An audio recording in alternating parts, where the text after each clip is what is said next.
Hasta hace 3 meses, creía que conocía a mi marido. Pablo y yo llevábamos 7 años casados, 7 años en los que pensé que habíamos construido algo sólido, algo real. ¡Qué ingenua fui! Todo comenzó una tarde de septiembre cuando llegué temprano del trabajo. El aire aún mantenía ese calor pegajoso del final del verano, y mis zapatos de tacón resonaron contra el mármol frío del vestíbulo de nuestro edificio. Subí las escaleras hacia el cuarto piso sintiendo el peso familiar de mi bolso en el hombro, respirando el aroma a detergente de limón que siempre flotaba en los pasillos. Mis músculos se tensaron de manera extraña mientras subía cada escalón, como si mi cuerpo supiera algo que mi mente aún no había procesado. Al abrir la puerta de casa, el silencio me extrañó. Normalmente escuchaba el murmullo del televisor o el tecleo de Pablo trabajando en su portátil. Pero esa tarde solo encontré el sonido amortiguado del tráfico que se filtraba por las ventanas cerradas. Había algo diferente en el aire mismo del apartamento, una electricidad tensa que hacía que los vellos de mis brazos se erizaran ligeramente.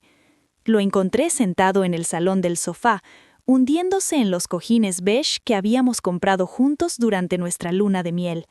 Tenía esa expresión que ya conocía demasiado bien, la cara que ponía cuando había hecho algo que sabía que no me gustaría. Sus manos sudorosas jugueteaban nerviosamente con el mando de la televisión, los nudillos blancos por la tensión, y evitaba mi mirada como un niño que ha roto el jarrón favorito de su madre. Podía oler su desodorante mezclado con el sudor del nerviosismo, ese aroma agrio que desprendía cuando estaba especialmente ansioso. La luz dorada del atardecer entraba sesgada por la ventana, iluminando las pequeñas motas de polvo que danzaban en el aire y creando sombras extrañas en su rostro. Pablo tenía esa palidez cerosa que aparecía siempre que su madre había estado metiéndole ideas en la cabeza durante sus llamadas matutinas. Su camisa, habitualmente impecable, mostraba pequeñas arrugas cerca del cuello donde había estado tironeando del tejido. Ana, tenemos que hablar, me dijo con esa voz temblorosa que reconocía inmediatamente. Era el mismo tono que usaba cuando Teresa le había convencido de cambiar nuestros planes de vacaciones o cuando ella había sugerido que necesitábamos un perro para practicar siendo padres. Su voz sonó como papel de lija contra mi paciencia ya desgastada. Mi estómago se encogió inmediatamente, como si hubiera tragado hielo. Dejé mi bolso en la mesa auxiliar, sintiendo cómo el silicón de las asas se había calentado por el sol del camino a casa. El cuero comenzó a emitir ese ligero crujido que hacía cuando liberaba el peso acumulado. Esas 4 palabras nunca traían nada bueno en boca de Pablo. En 7 años de matrimonio, cada conversación que comenzaba así terminaba con yo cediendo algún capricho de su madre o alguna de sus ideas brillantes para mejorar nuestras vidas. Me senté frente a él en el sillón individual, el cuero aún fresco contra mis piernas. Observé cómo se retorcía las manos, dejando marcas rojizas en los nudillos. Un tic nervioso que había desarrollado en los últimos meses hacía que su pie izquierdo golpeara rítmicamente contra la alfombra persa que habíamos heredado de mis padres. ¿Qué pasa ahora, Pablo?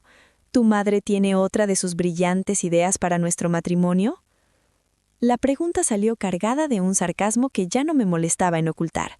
Durante años había intentado ser diplomática con Teresa y sus interferencias constantes, pero la paciencia tiene límites. Pensé en todas las veces que había sonreído forzadamente mientras ella reorganizaba mi cocina o criticaba sutilmente mi elección de vajilla. Él se estremeció ante el tono de mi voz, encogiendo los hombros como si mis palabras fueran golpes físicos. Sus ojos se cerraron por un instante y pude ver cómo su mandíbula se tensaba. Durante estos años había aprendido a detectar cuando Teresa, mi suegra, estaba detrás de las decisiones más extrañas de mi marido.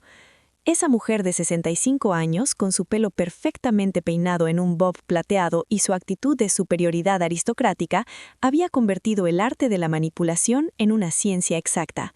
Conocía cada botón emocional de Pablo y los presionaba con la precisión de un pianista virtuoso. «No es eso», murmuró Pablo, aunque el rubor que subía por su cuello lo delataba completamente. Sus ojos castaños, normalmente cálidos, ahora parecían inquietos, saltando de un punto a otro de la habitación como buscando una ruta de escape. La temperatura del salón parecía haber subido varios grados. Es sobre Claudia. El nombre cayó entre nosotros como una piedra en un estanque tranquilo, creando ondas que se expandían hacia cada rincón de la habitación. Claudia.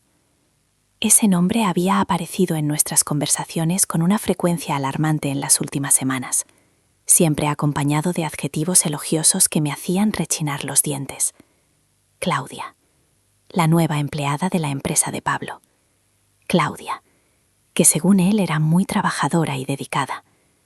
Claudia, que necesitaba orientación y apoyo para adaptarse al trabajo. Claudia, que preparaba un café increíblemente bueno y que tenía ideas muy frescas para los proyectos.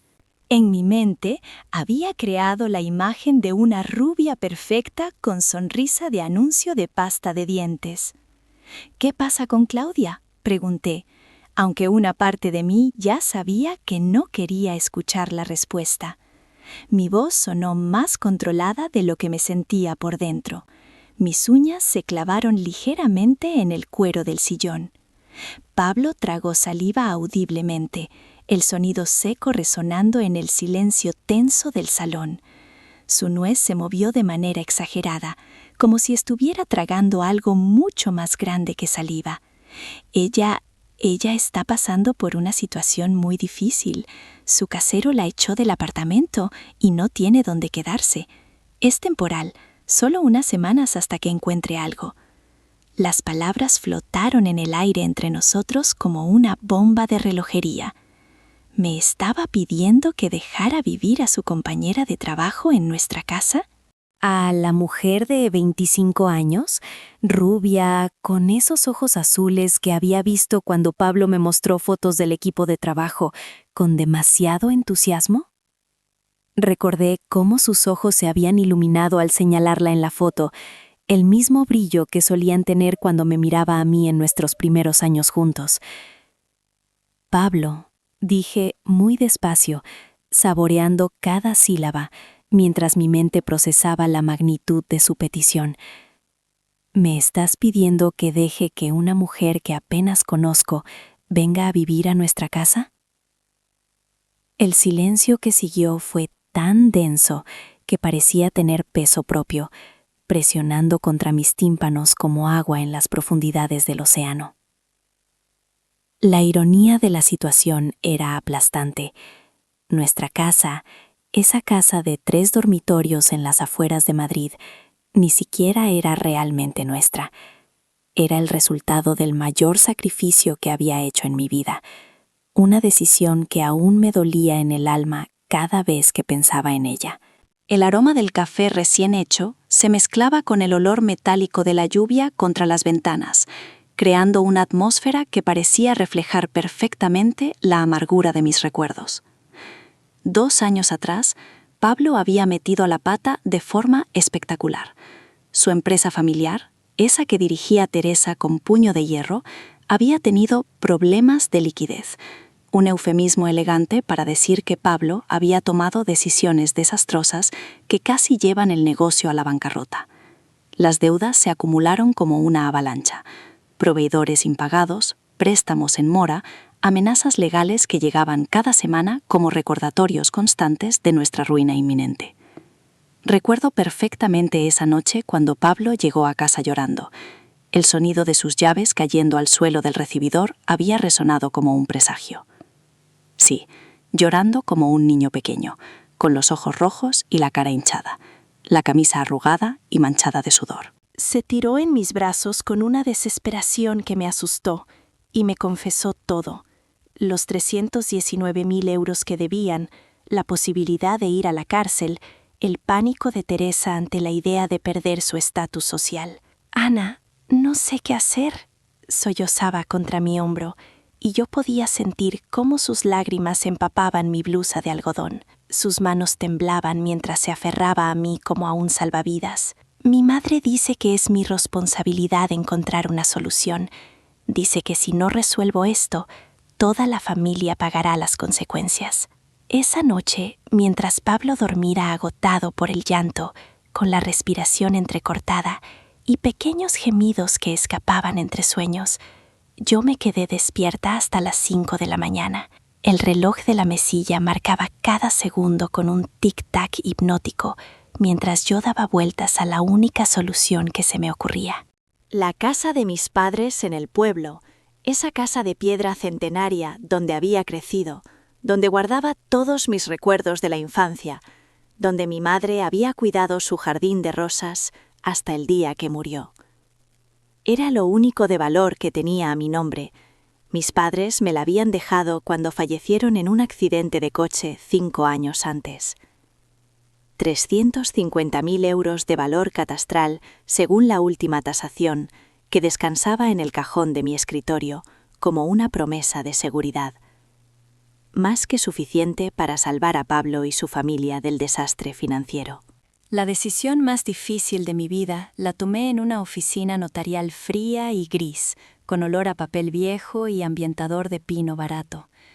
Mis dedos temblaron mientras firmaba los papeles que traspasaban la propiedad a un inversor inmobiliario que ni siquiera se molestó en levantar la vista de su móvil durante la transacción. Teresa estaba presente, por supuesto, sentada en la silla de plástico negro con la espalda recta como una vara, vestida con su traje de Chanel color crema. No se molestó en agradecerme. Sus ojos grises me escanearon fríamente, como evaluando si había cumplido con sus expectativas. Simplemente asintió, como si fuera lo mínimo que podía hacer por su hijo.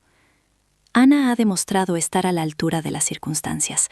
Fue todo lo que dijo, con esa voz modulada que había perfeccionado en cenas de sociedad, como si acabara de pasar algún tipo de examen de admisión a la familia. Con el dinero de la venta pagamos todas las deudas y compramos esta casa. El olor a pintura fresca y el eco de nuestras pisadas en las habitaciones vacías deberían haber representado un nuevo comienzo. Teresa insistió en que figurara solo a nombre de Pablo por temas fiscales, y yo, como una idiota enamorada, acepté. Sus argumentos sonaron tan lógicos, tan profesionales. Después de todo, éramos matrimonio. ¿Qué podía salir mal? Ahora, mientras miraba a Pablo retorcerse en el sofá de cuero beige que habíamos elegido juntos, con las manos sudorosas frotándose nerviosamente los muslos, entendí exactamente qué había salido mal. ¿Te das cuenta de lo que me estás pidiendo?, le dije, sintiendo cómo la rabia crecía en mi pecho como un volcán a punto de erupcionar. El sabor amargo de la bilis subió por mi garganta. ¿Te das cuenta de que esa casa que quieres compartir con tu compañera de trabajo la pagué yo con la herencia de mis padres? Pablo se encogió visiblemente, hundiéndose más profundamente en los cojines. Sus hombros se curvaron hacia adelante como si quisiera desaparecer. Ana, no es lo que piensas. Claudia está pasando por un momento muy difícil. Solo necesita un lugar donde quedarse temporalmente. ¿Y por qué no puede quedarse en casa de tu madre? Teresa tiene esa mansión enorme en Pozuelo. Seguro que le sobra espacio. El sarcasmo goteaba de cada palabra como miel envenenada. Mi madre dice que no sería apropiado, murmuró Pablo, y ahí estaba la verdad, desnuda y cruel. Teresa había orquestado todo esto. Esa mujer calculadora había encontrado la manera perfecta de meter a su elegida en nuestro matrimonio. Porque no era la primera vez que Teresa intentaba sabotear nuestra relación. Desde el momento en que Pablo me presentó a su familia, ella había dejado claro que yo no era lo suficientemente buena para su hijo. Pablo merece a alguien de su mismo nivel social, me había dicho una vez durante una cena familiar, con esa sonrisa venenosa que había perfeccionado a lo largo de los años, mientras cortaba delicadamente su solomillo. Yo era maestra de primaria, hija de agricultores de un pueblo de Extremadura. Teresa era de una familia de empresarios madrileños con apellidos rimbombantes y conexiones en la alta sociedad. Para ella, yo era un obstáculo que había que remover. «Está bien», dije finalmente, y vi cómo los ojos de Pablo se iluminaban de alivio como luces de Navidad. «Puede quedarse». Pero mi aceptación tenía un precio que Pablo no podía imaginar. Si Teresa quería jugar, yo iba a jugar también. Y esta vez iba a ganar. Claudia llegó un viernes por la tarde con 2 maletas y una sonrisa que podría haber iluminado todo Madrid. Era exactamente como me la había imaginado. Rubia platino, ojos azul cielo, cuerpo de gimnasio y esa confianza que solo tienen las mujeres que están acostumbradas a conseguir lo que quieren con una simple sonrisa. Su perfume, una mezcla de vainilla y jazmín, impregnó inmediatamente el recibidor de nuestra casa. «Ana, no tienes idea de lo agradecida que estoy», me dijo mientras Pablo subía sus maletas al dormitorio de invitados. Sus manos, perfectamente manicuradas en rosa pálido, se movían expresivamente mientras hablaba. «Esto es temporal, te lo prometo. En cuanto encuentre algo, me voy inmediatamente». Sus palabras sonaban sinceras, pero había algo en sus ojos que me inquietaba. Una especie de brillo calculador que aparecía cada vez que miraba hacia Pablo, como si estuviera evaluando algo. Me recordó a una gata estudiando a un canario en su jaula. Los primeros días fueron extrañamente normales. Claudia se levantaba temprano, y el aroma de café recién hecho me despertaba cada mañana. El ruido de sus tacones sobre el parquet de la cocina se había vuelto parte de la rutina matutina. Desayunaba café solo y una tostada con mermelada de fresa, siempre sentada en el mismo lugar de la mesa, y se iba al trabajo con Pablo. Sus risas resonaban desde el garage cuando se subían al coche. Un sonido cristalino que me ponía los nervios de punta sin razón aparente. Por las tardes, llegaban juntos, hablando animadamente sobre proyectos de la oficina.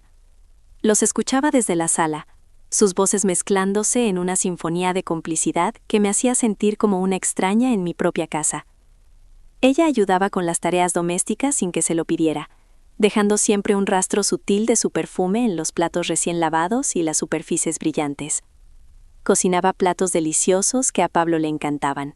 Risotto de setas, salmón en papillote, tiramisú que sabía exactamente como el de su restaurante favorito. Se retiraba temprano a su habitación, pero antes siempre le daba las buenas noches a Pablo con un beso en la mejilla que duraba 1 segundo más de lo necesario. Pero yo notaba las pequeñas cosas, como la forma en que se arreglaba cada mañana, eligiendo ropa que marcaba perfectamente su figura.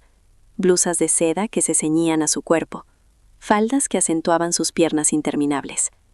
Como tocaba casualmente el brazo de Pablo cuando hablaban, sus dedos deteniéndose apenas un instante sobre la tela de su camisa.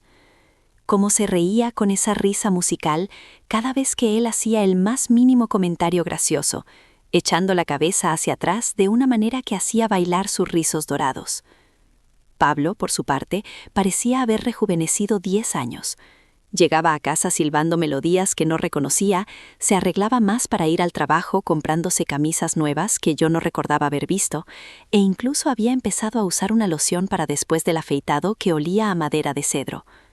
Claudia me convenció de ir al gimnasio, me explicó un día, flexionando inconscientemente los músculos del brazo.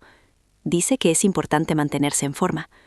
Sus ojos brillaban cuando la mencionaba, una luz que hacía años no veía cuando hablaba de mí.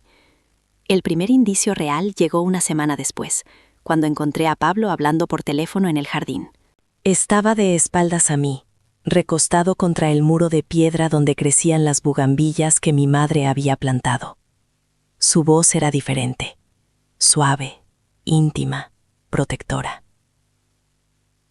No te preocupes, cariño. Todo va a salir bien. Solo tenemos que ser pacientes, le decía a alguien al otro lado de la línea, mientras sus dedos arrancaban distraídamente pétalos de las flores. Cuando me vio, colgó rápidamente. El teléfono resbaló entre sus manos sudorosas. Era un cliente, balbució, pero sus mejillas rojas lo delataron inmediatamente. El aire del jardín se sintió de repente pesado, cargado de secretos. Esa noche, mientras Pablo dormía con esa respiración profunda del hombre sin preocupaciones, revisé su teléfono. La pantalla brillaba en la oscuridad como una confesión. Los mensajes con Claudia eran como un puñal en el corazón. Cada palabra cuidadosamente elegida para destruir mi mundo. Pablo, no puedo dejar de pensar en ti. Claudia, yo también. Odio tener que fingir indiferencia delante de Ana. Pablo, pronto no tendremos que fingir más. Claudia, ¿estás seguro de que está funcionando? Ella no sospecha nada. Pablo, mi madre tenía razón. Ana es demasiado confiada. En unas semanas más, todo habrá terminado. Mis manos temblaron tanto que casi dejó caer el teléfono. Seguí leyendo, cada mensaje más devastador que el anterior. Los mensajes se remontaban a 2 meses atrás, mucho antes de que Pablo me dijera que Claudia necesitaba un lugar donde quedarse. Había capturas de pantalla de conversaciones grupales que incluían a Teresa. Teresa, el plan está funcionando perfectamente. Claudia está haciendo un trabajo excelente. Pablo, ¿crees que Ana sospecha algo? Teresa, esa mujer es demasiado ingenua. Cuando se dé cuenta, ya será demasiado tarde. Mi sangre se congeló. El aire acondicionado zumbaba en la habitación, pero sentía como si estuviera en medio de un desierto helado. Teresa estaba detrás de todo esto. No era solo una aventura, era una conspiración familiar para echarme de la vida de Pablo. Y yo, como una idiota, había invitado a la otra mujer a vivir en la casa que había pagado con la herencia de mis padres. El plan era diabólicamente simple: hacer que me sintiera como una extraña en mi propia casa hasta que yo misma decidiera irme. Después, Pablo se divorciaría de mí alegando abandono del hogar. Se quedaría con la casa y podría casarse con Claudia con la bendición de su madre. Esa madrugada, sentada en la cocina con una taza de té que se enfriaba entre mis manos, tomé una decisión. El silencio de la casa me rodeaba como un abrazo frío. Si querían guerra, la iban a tener. Pero esta vez, yo iba a escribir las reglas del juego. La venganza, descubrí, es un plato que requiere paciencia y precisión. No podía simplemente confrontar a Pablo y Claudia con las pruebas. Eso solo habría resultado en negativas, excusas y probablemente en que me echaran de mi propia casa antes de lo planeado. No, necesitaba ser más inteligente que ellos, y para eso necesitaba ayuda. El aroma del café me calmaba los nervios mientras esperaba en la sala de profesores. Recordé entonces a Marta, mi compañera de trabajo en el colegio donde enseñaba. Marta era divorciada, había pasado por una situación similar 5 años atrás y tenía esa sabiduría práctica que solo da la experiencia de haber sido traicionada y haber salido adelante. La observé corregir exámenes con esa concentración férrea que la caracterizaba, sus dedos tamborilleando levemente sobre la mesa de madera gastada. Ana, cariño, me dijo cuando le conté todo durante nuestro descanso para almorzar, sus ojos marrones brillando con una mezcla de compasión y determinación. Lo primero que tienes que hacer es proteger tus activos. Si esa casa está solo a nombre de Pablo, estás jodida. Perdón por el lenguaje, pero es la verdad.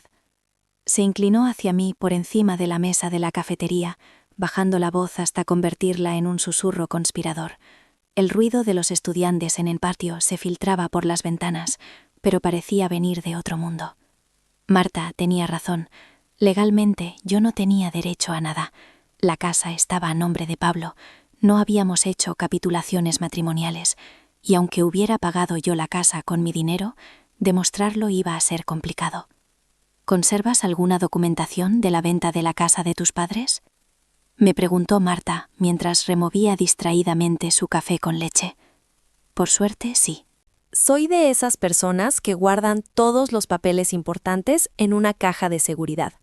Tenía la escritura de venta, los extractos bancarios que mostraban el ingreso del dinero y los recibos de la transferencia para pagar las deudas de la empresa de Pablo. Cada documento era una pequeña victoria, una prueba tangible de mi inocencia. Perfecto. Eso demuestra que el dinero era tuyo. Ahora necesitas un abogado, pero no cualquier abogado. Necesitas a alguien que sepa cómo manejar este tipo de situaciones. Me recomendó a Carmen Ruiz, una abogada especializada en divorcios complejos que había llevado su caso. Es cara, pero vale cada euro. Y lo mejor de todo es que es una mujer que entiende lo que estás pasando. La oficina de Carmen estaba en el centro de la ciudad, en un edificio de fachada modernista cuyas ventanas reflejaban la luz dorada de la tarde. El ascensor subía lentamente, cada piso marcado por un suave ding que resonaba en mis oídos como una cuenta regresiva. La cita con Carmen fue reveladora. Era una mujer de unos 50 años, con el pelo gris recogido en un moño perfecto y unos ojos que parecían radiografiar el alma. Su oficina olía a papel caro y a ese perfume sutil que usan las mujeres exitosas. «Ana», me dijo después de revisar toda la documentación con la minuciosidad de un cirujano, «tienes un caso sólido para reclamar la mitad del valor de la casa, pero hay una forma mejor de manejarlo. ¿Qué tanto sabes sobre las finanzas de tu marido y su familia?». La pregunta me pilló desprevenida. No mucho. Pablo siempre ha manejado nuestras finanzas y yo nunca me metí en los asuntos de la empresa. Carmen sonrió. Era una sonrisa que me recordaba a un gato que acababa de avistar un ratón. «Entonces vamos a averiguarlo. Y mientras tanto, vas a seguir con tu vida normal. Que no sepan que sabes nada». Sus palabras se grabaron en mi mente como un mantra. Actúa normal. Sonríe. Fingir que todo está bien. Los siguientes días fueron los más difíciles de mi vida. Tenía que fingir que no sabía nada, sonreír cuando Claudia me preguntaba cómo había sido mi día, hacer conversación durante las cenas mientras veía cómo ella y Pablo intercambiaban miradas cómplices. El sonido de los cubiertos contra los platos se volvía ensordecedor. Cada bocado se convertía en cartón en mi boca. Pero mientras tanto, Carmen y su equipo trabajaban. Descubrieron que la empresa de Pablo había sido transferida parcialmente a nombre de Claudia apenas 3 semanas después de que ella empezara a trabajar allí. Teresa había hecho a esa mujer socia sin que yo lo supiera. También descubrieron algo mucho más interesante. Teresa había estado desviando fondos de la empresa a cuentas personales en Suiza durante los últimos 5 años. Los problemas financieros que habían motivado la venta de la casa de mis padres habían sido artificiales, creados para forzarme a entregar mi herencia. «Ana», me dijo Carmen, durante nuestra segunda reunión, el tono de su voz cargado de una satisfacción profesional que me erizó la piel. «No solo te estafaron a ti. Esto es fraude fiscal en gran escala. Estamos hablando de delitos que pueden llevar a prisión». Pero la mejor noticia vino al final. Y hay algo más. Claudia está casada. Mi corazón dio un vuelco. El mundo pareció detenerse por un instante. ¿Qué? Casada desde hace 3 años con un empresario de Barcelona. Según nuestras investigaciones, esto no es la primera vez que hace algo así. Tiene un historial de relaciones con hombres casados adinerados. Es prácticamente su trabajo. ¿Qué podemos hacer? Y curadas en un tono rosado discreto, reflejaban la luz de la lámpara. Podemos hacer varias cosas, pero antes necesito preguntarte algo importante. ¿Quieres recuperar a tu marido o quieres justicia? No hay prisa, le dije a Claudia mientras preparábamos la cena juntas.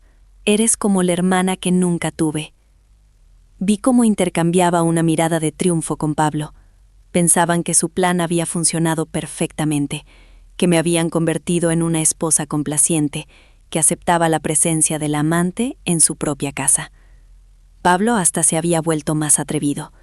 Esa semana lo encontré 2 veces besándose con Claudia en la cocina. Cuando me vieron, se separaron rápidamente, pero yo solo sonreí. «No se preocupen por mí», les dije. «Entiendo que tienen una conexión especial». La noche de la cena, me vestí con mi mejor vestido negro y me arreglé el pelo de forma elegante. Quería estar perfecta para lo que estaba a punto de suceder. Teresa llegó puntualmente a las 8, elegante como siempre, en su traje de Chanel y sus perlas auténticas. Traía una botella de champán caro para celebrar. Era dependencia emocional, una necesidad desesperada y enfermiza de ser aceptada y querida que me hizo aceptar situaciones que nunca debía haber tolerado. Yo confundía su necesidad constante de mi ayuda financiera con amor genuino. Interpretaba su incapacidad crónica para resolver sus propios problemas como una forma de demostrarme que me necesitaba. Qué ingenua fui al creer que ser indispensable era lo mismo que ser amada, que la dependencia económica era sinónimo de devoción romántica. Pablo no me amaba, me necesitaba como solución a sus problemas, como tabla de salvación cada vez que su irresponsabilidad lo metía en problemas. Era como un niño eterno que había aprendido que las lágrimas calculadas y las súplicas dramáticas podían conseguirle lo que quería. Y yo, con mi corazón lleno de cicatrices de relaciones anteriores fallidas, interpreté esa necesidad como prueba irrefutable de mi valor como mujer. Esta definitivamente calificaba como una ocasión especial. «Quiero hacer un brindis», anuncié, levantando mi copa. «Por la familia, por la honestidad y por conseguir lo que merecemos». Todos levantaron sus copas y bebieron. No sabían que estaban bebiendo por su propia condena. A las 10:30 sonó el timbre. Pablo frunció el ceño. «¿Esperamos a alguien?» «Sí», dije, levantándose para abrir la puerta. «Esperamos a unas cuantas personas». En la puerta estaban Carmen, mi abogada, acompañada de 2 agentes de la policía fiscal y un detective privado que habíamos contratado. «Buenas noches», dijo Carmen, con esa sonrisa profesional que tanto me gustaba. «Siento interrumpir la cena, pero tenemos algunos asuntos legales que discutir». El silencio que siguió fue ensordecedor. Teresa se había puesto pálida como la cera. Pablo parecía un pez fuera del agua, abriendo y cerrando la boca sin emitir sonido. Solo Claudia mantenía la compostura, aunque sus ojos se habían endurecido considerablemente. «Ana, ¿qué significa esto?», tartamudeó Pablo.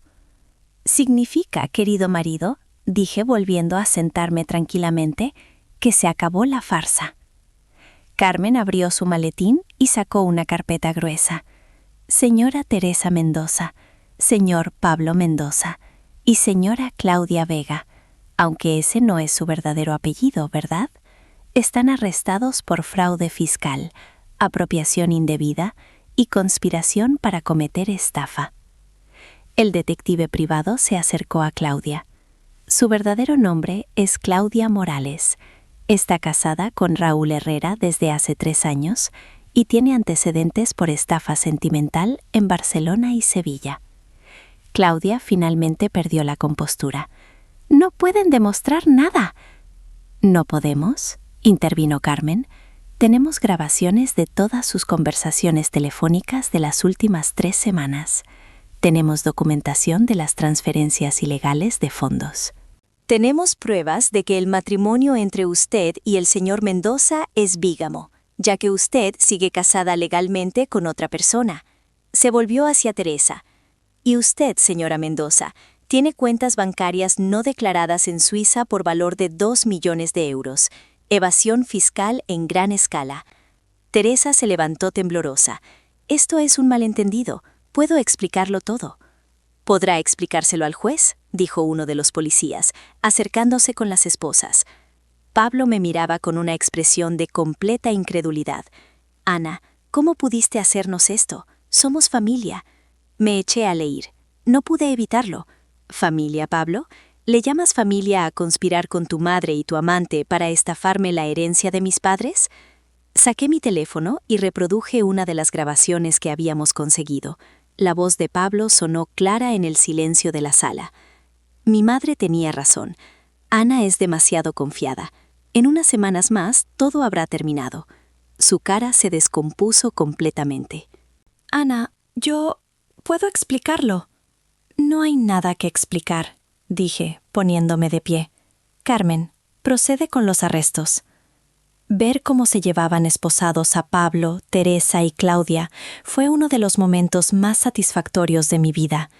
El aire frío de la mañana llevaba el aroma metálico de la justicia, mezclado con el perfume caro de Teresa, ahora empañado por el sudor del miedo. El sonido de las esposas cerrándose resonó como música celestial en mis oídos. Pablo lloraba como un niño, sus sollozos entrecortados rompiendo el silencio tenso del momento. Las lágrimas dejaban rastros brillantes en sus mejillas mientras suplicaba: «Ana, por favor, perdóname. Fue idea de mi madre. Tú lo sabes, ella me convenció. Yo realmente te quería, te juro que te quería. Su voz quebrada me recordaba a cuando éramos novios y él fingía vulnerabilidad para conseguir que le perdonara sus pequeñas traiciones. Ahora entendía que siempre había sido un actor, pero un actor mediocre. Teresa mantenía su dignidad aristocrática, incluso con las esposas puestas, su espalda recta como una vara, pero temblores casi imperceptibles traicionaban su compostura.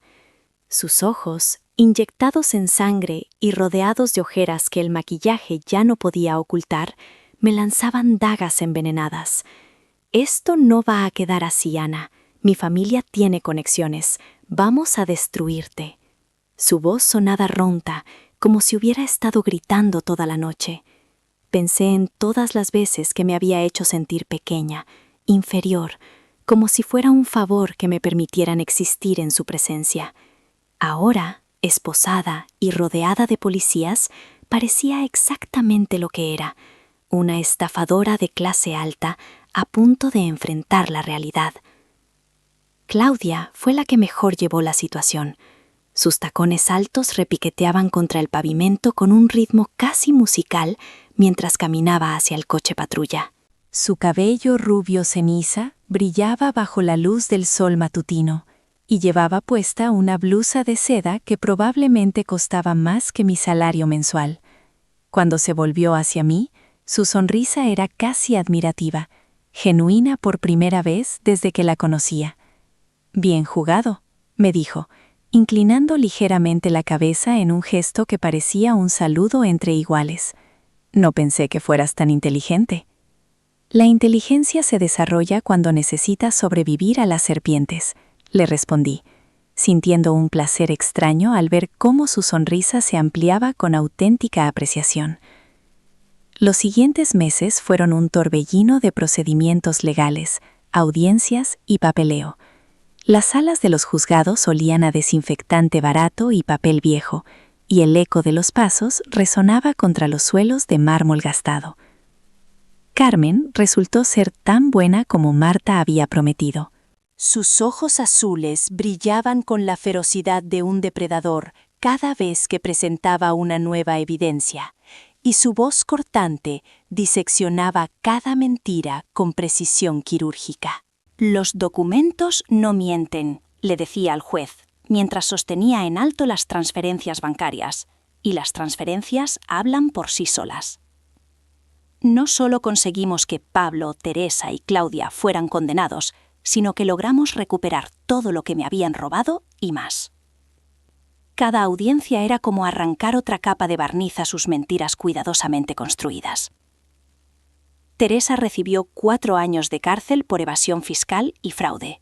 Su rostro se descompuso cuando escuchó la sentencia, y por primera vez la vi como lo que realmente era, una mujer mayor, asustada, que había apostado todo a una estafa y había perdido. Todas sus cuentas en Suiza fueron congeladas, y el dinero fue repatriado a España. La empresa familiar fue intervenida por Hacienda y puesta en liquidación. Los empleados que había conocido en las cenas de empresa ahora la miraban desde las páginas de sucesos de los periódicos. Pablo recibió 2 años de cárcel por complicidad en el fraude y 2 años más por bigamia. Su rostro se puso gris cuando descubrieron que se había casado en una ceremonia simbólica con Claudia en una playa de Ibiza, con antorchas titilando y flores tropicales, mientras todavía estaba casado conmigo. La ironía era que había gastado mis ahorros en esa ceremonia falsa. Claudia recibió la condena más severa, 5 años por bigamia, estafa continuada y falsificación de documentos. Durante la investigación, descubrieron que había estafado a al menos otros 6 hombres en diferentes ciudades de España, cada uno con una identidad ligeramente diferente, acumulando más de 1 millón de euros en fraudes. Era una profesional, tenía que reconocerlo. Pero lo más satisfactorio fue lo que pasó con la casa. Carmen demostró que aunque estaba a nombre de Pablo, había sido pagada íntegramente con mi dinero. Cada recibo, cada transferencia, cada documento notarial apuntaba a la misma verdad. El juez ordenó que la propiedad fuera transferida completamente a mi nombre, y además, Pablo tuvo que pagarme una indemnización por daños y perjuicios. También recuperé el dinero de la venta de la casa de mis padres con intereses. Teresa tuvo que vender su mansión de Pozuelo para pagar las multas y compensaciones. La ironía era deliciosa. La mujer que había despreciado mis orígenes humildes terminó perdiendo todo por su propia avaricia. El divorcio fue rápido y definitivo. Pablo intentó negociar, ofrecer arreglos, pedir una segunda oportunidad. Sus abogados presentaron apelaciones desesperadas mientras él me enviaba cartas desde la cárcel, escritas en un papel barato que olía a humedad y desesperación. «Ana, por favor», me suplicó durante una de las audiencias judiciales, sus ojos hinchados y enrojecidos. «Fui un idiota, pero esto es desproporcionado. No merezco perder todo». «¿No lo mereces?», le respondí, sintiendo cómo mi voz resonaba clara y firme en la sala silenciosa. Tú y tu madre planearon robarme todo lo que tenía. Me usaron, me manipularon y trajiste a tu amante a vivir a la casa que pagué con el dinero de mis padres muertos. Si eso no merece consecuencias, ¿qué las merece? Carmen también se encargó de que se hiciera pública la historia. Los periódicos locales cubrieron el caso como un ejemplo de justicia poética. La maestra que derrotó a una familia de estafadores fue uno de los titulares que enmarcé. De víctima a vencedora, como una mujer engañada consiguió justicia. Fue otro que guardé en una carpeta junto a todos los documentos del caso. La justicia, descubrí, no solo sabe dulce, también huele a papel nuevo. Suena como gabeles golpeando madera y se siente como respirar por primera vez en años. Ahora, 6 meses después de aquella cena que cambió todo, estoy sentada en el jardín de mi casa, completamente mía, reflexionando sobre todo lo que ha pasado. Es una tarde de primavera perfecta, con el sol filtrándose entre las hojas del olivo que planté, donde antes estaba el rosal que cuidaba Claudia. El aire huele a tierra húmeda y a las flores de jazmín que trepan por la pared del fondo. Un aroma dulce y limpio que parece lavar hasta los recuerdos más amargos. El viento arrastra también el perfume tenue de los naranjos del vecino, creando una sinfonía olfativa que me recuerda que la vida sigue, que la belleza persiste después de la tormenta. Paso los dedos por la corteza rugosa del olivo, sintiendo cada surco y marca del tiempo. La textura áspera bajo mis palmas me tranquiliza, me conecta con algo ancestral y verdadero. Este árbol será mi legado, mi símbolo de resistencia.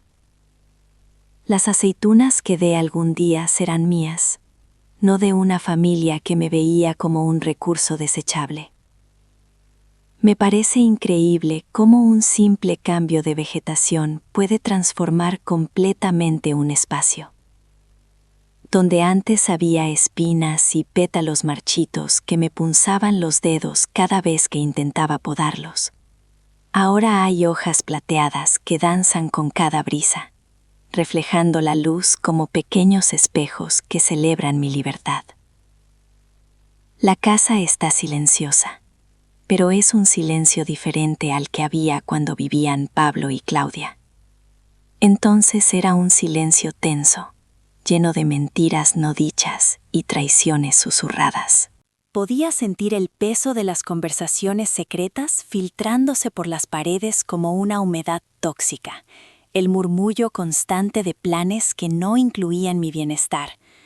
A veces los escuchaba riéndose en voz baja en la cocina, y el sonido de esa risa compartida me atravesaba como una aguja fría. Ahora es un silencio pacífico, el silencio de alguien que finalmente está en paz consigo misma. Es el silencio de una mujer que ya no camina de puntillas en su propia casa, que ya no retiene la respiración esperando la próxima decepción. Cierro los ojos y escucho los sonidos que antes no podía apreciar. El canto melódico de los gorriones que anidan en el alero, sus trinos matutinos que ahora me despiertan con alegría en lugar de nostalgia.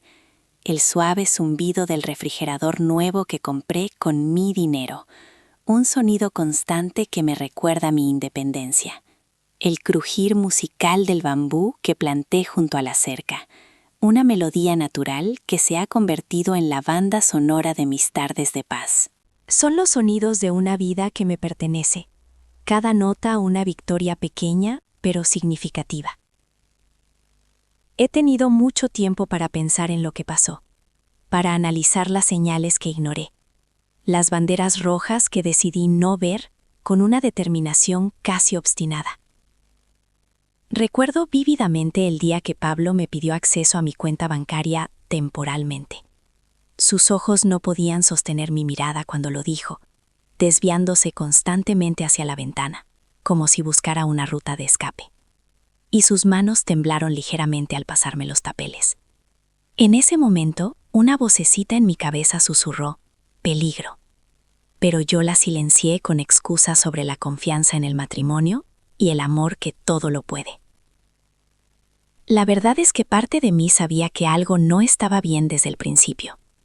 Cuando Pablo me pidió que vendiera la casa de mis padres, mi instinto me gritaba que era un error garrafal. Sentí como si me estuvieran arrancando las raíces una por una, como si estuviera traicionando la memoria sagrada de mis padres. Pero el amor, o lo que yo creía que era amor, me hizo ignorar esa voz interior que me suplicaba desesperadamente que conservara esa última conexión tangible con mi verdadero hogar, con mi historia familiar. Me levanto y camino hacia la ventana de la cocina, donde tengo una pequeña repisa con plantas de hierbas aromáticas que cuido como tesoros. Toco las hojas de albahaca con reverencia y el perfume fresco y picante me transporta instantáneamente a los domingos soleados de mi infancia, cuando ayudaba a mi madre en su jardín, mis pequeñas manos manchadas de tierra, mientras ella me enseñaba los secretos de cada planta.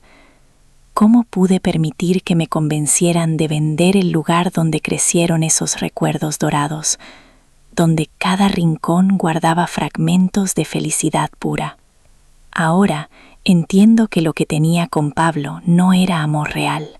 Era dependencia emocional, una necesidad desesperada y enfermiza de ser aceptada y querida que me hizo aceptar situaciones que nunca debía haber tolerado. Yo confundía su necesidad constante de mi ayuda financiera con amor genuino.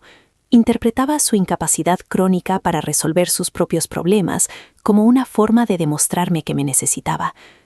Qué ingenua fui al creer que ser indispensable era lo mismo que ser amada, que la dependencia económica era sinónimo de devoción romántica. Pablo no me amaba, me necesitaba como solución a sus problemas, como tabla de salvación cada vez que su irresponsabilidad lo metía en problemas.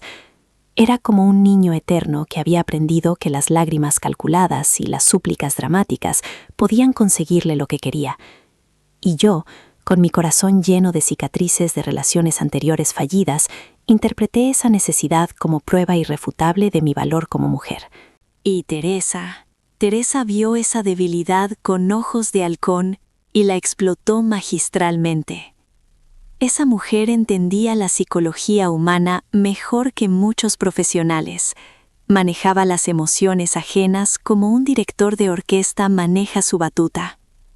Sabía exactamente cómo manipular a su hijo con precisión quirúrgica, cómo sembrar dudas sobre mi valía con comentarios aparentemente inocentes, cómo hacerme sentir culpable por no ser lo suficientemente buena para la familia, cómo crear situaciones donde yo me sintiera obligada a demostrar mi amor sacrificando lo que más quería. Recuerdo sus comentarios aparentemente inocentes, que ahora reconozco como puñaladas envueltas en terciopelo. «Ay, mija, qué lástima que no puedas darle nietos a mi Pablo», seguido inmediatamente de «pero bueno, al menos tienes esa casita que heredaste». Las piezas del rompecabezas siempre estuvieron ahí, esparcidas frente a mí como migajas de pan. Yo simplemente me negaba a verlas porque la verdad era demasiado dolorosa para enfrentar. La llegada de Claudia no fue casual ni espontánea. Fue el movimiento final calculado de una partida de ajedrez que Teresa había estado jugando desde el momento en que conoció a Pablo. Claudia era la solución perfecta, joven, fértil, dispuesta a dar lo que yo supuestamente no podía dar. Y lo más cruel de todo es que probablemente Teresa ya conocía de su existencia mucho antes de esa fatídica cena de Navidad, esperando el momento perfecto para desplegar su jugada maestra.